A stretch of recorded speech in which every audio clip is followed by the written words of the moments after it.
Assalamualaikum warahmatullahi wabarakatuh.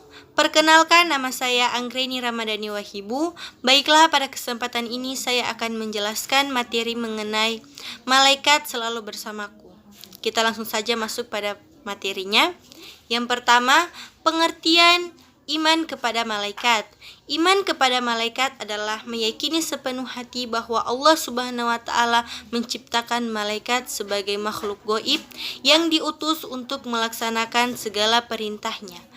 Orang yang mengimaninya senantiasa menggunakan seluruh anggota badannya untuk berhati-hati dalam berkata-kata dan berbuat.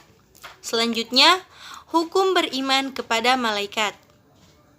Beriman kepada malaikat hukumnya fardu ain. Beriman kepada malaikat merupakan salah satu rukun iman kepada Allah Subhanahu wa taala, kitab-kitabnya, hari akhir, qada dan qadar. Hal ini berdasarkan pada beberapa sumber dari Al-Qur'an dan hadis sebagai berikut. Yang pertama, Quran Surah Al-Baqarah ayat 285 yang artinya Rasul telah beriman kepada Al-Quran yang diturunkan kepadanya dari Tuhannya. Demikian pula orang-orang yang beriman. Semuanya beriman kepada Allah, malaikat-malaikatnya, kitab-kitabnya, dan rasul-rasulnya. Mereka mengatakan, kami tidak membeda-bedakan antara seorang pun dengan yang lain dari rasul-rasulnya. Dan mereka mengatakan, kami dengar dan kami taat. Mereka berdoa, ampunilah kami ya Tuhan, kepada Engkaulah tempat kembali. Makna yang terkandung dalam Quran Surah Al-Baqarah ayat 285. Yang pertama, kewajiban untuk beriman kepada Allah. Yang kedua, kewajiban beriman kepada kitab Allah. Yang ketiga, kewajiban beriman kepada semua malaikat Allah. Dan yang keempat, kewajiban beriman kepada Rasul utusan Allah.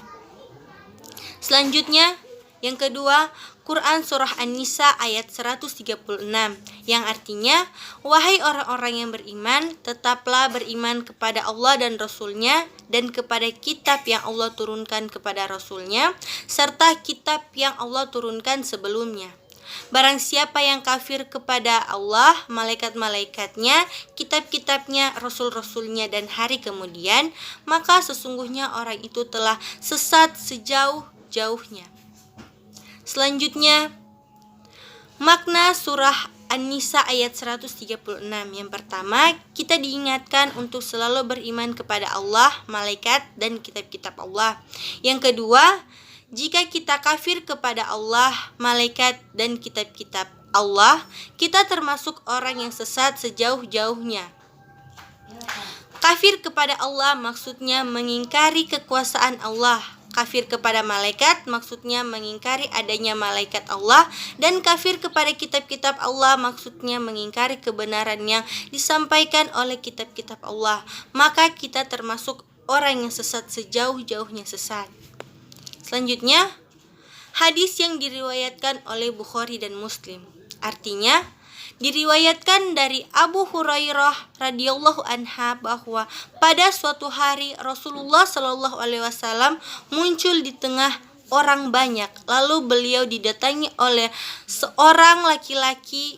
Orang itu bertanya, "Wahai Rasulullah shallallahu alaihi wasallam, apakah iman itu?" Beliau menjawab, "Iman adalah kamu harus percaya kepada Allah, malaikat-malaikatnya, kitab-kitabnya, pertemuan dengannya, rasul-rasulnya, dan hari kebangkitan di akhir nanti." Hadis riwayat Bukhari dan Muslim. Selanjutnya, tentang penciptaan malaikat. Mengingat sedikitnya pengetahuan yang dimiliki manusia terutama berkaitan dengan hal-hal yang gaib termasuk malaikat, sumber yang didapat dijadikan rujukan untuk mengetahui malaikat adalah dengan berpedoman kepada Al-Quran dan hadis Rasulullah Sallallahu Alaihi Wasallam. Dalam sebuah hadis, Rasulullah Sallallahu Alaihi Wasallam bersabda yang artinya, dari Aisyah berkata, Rasulullah Sallallahu Alaihi Wasallam bersabda, malaikat diciptakan dari cahaya, jin diciptakan dari api yang menyala-nyala, dan Adam diciptakan dari sesuatu yang disebutkan ciri-cirinya untuk kalian. Hadis riwayat Muslim. Keterangan lain tentang malaikat sebagaimana dijelaskan dalam Quran surah Fatir ayat 1 yang disebutkan bahwa malaikat mempunyai sayap. Allah Subhanahu wa taala berfirman yang artinya, segala puji bagi Allah Subhanahu wa taala pencipta langit dan bumi yang menjadikan malaikat sebagai utusan-utusan untuk mengurus berbagai macam urusan yang mempunyai sayap masing-masing, ada yang 2, 3, dan 4. Allah Subhanahu wa taala menambahkan kepada penciptaannya apa yang Dia kehendaki. Sesungguhnya Allah Subhanahu wa taala Maha Kuasa atas segala sesuatu.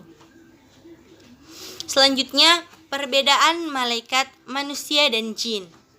Malaikat itu goib, tidak memiliki nafsu, selalu taat kepada Allah Subhanahu wa taala, tidak berjenis kelamin. Manusia nyata, memiliki nafsu, ada yang taat dan ada yang durhaka, berjenis kelamin. Jin nyata, memiliki nafsu, selalu durhaka kepada Allah, berjenis kelamin.